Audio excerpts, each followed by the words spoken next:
Excellencies, Excellencies, I welcome you to India for the G20 Foreign Ministers meeting.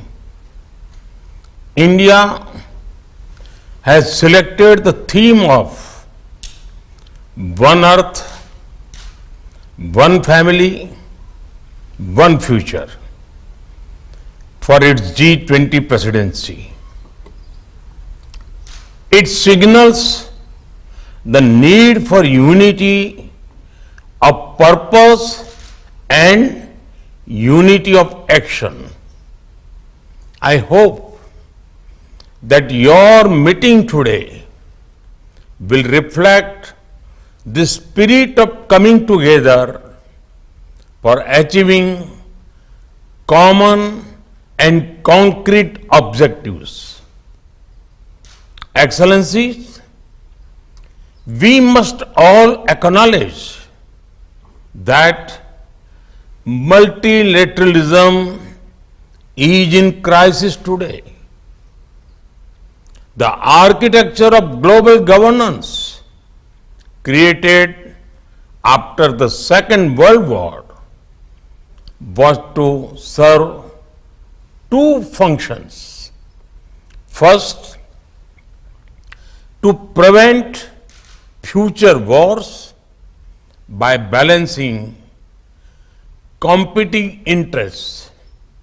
Second, to foster international cooperation on issues of common interests.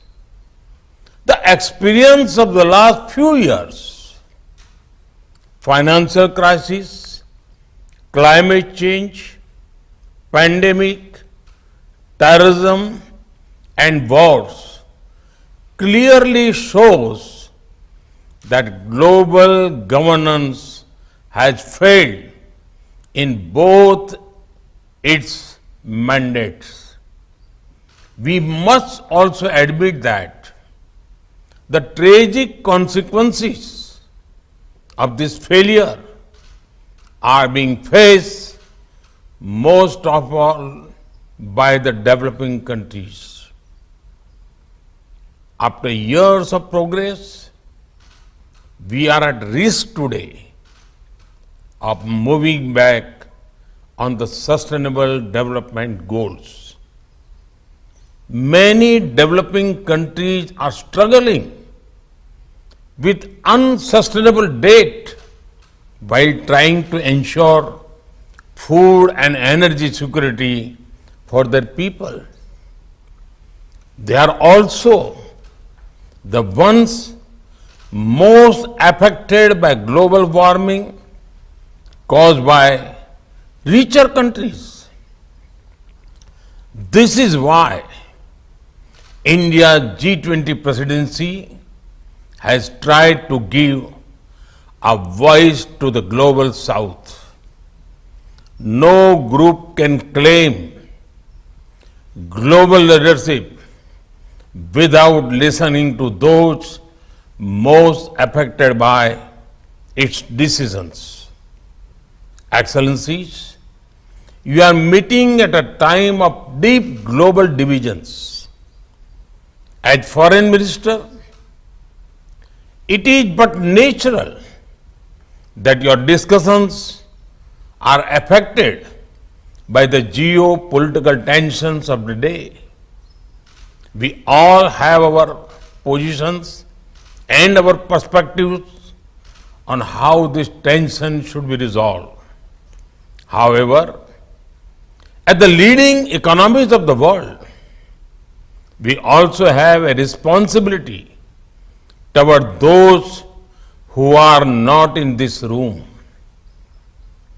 The world looks upon the G20 to ease the challenges of growth, development, economic resilience, disaster resilience, financial stability, transnational crime, corruption, terrorism, and food and energy security. In all these areas, The G20 has capacity to build consensus and deliver concrete results. We should not allow issues that we cannot resolve together to come in the way of those we can.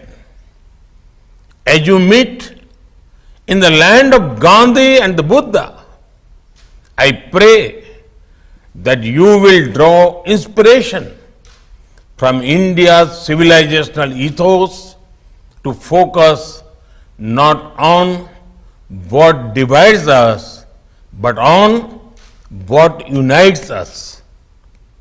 Excellencies, in recent times, we have seen the most disastrous pandemic of a century. We have witnessed thousands of lives lost in natural disasters. We have seen global supply chains break down during times of stress. We have seen stable economies suddenly overwhelmed by debt and financial crisis. These experiences clearly show the need for resilience in our societies, in our economies, in our healthcare systems, and in our infrastructure. The G20 has a critical role to play in finding the right balance between growth and efficiency on one hand and resilience on the other. We can reach this balance more easily by working together. That is why your meeting is important. I have full trust in your collective wisdom and ability. I am sure that today's meeting will be ambitious, inclusive, action-oriented, and will rise above differences. I thank you and wish you all the best for a productive meeting.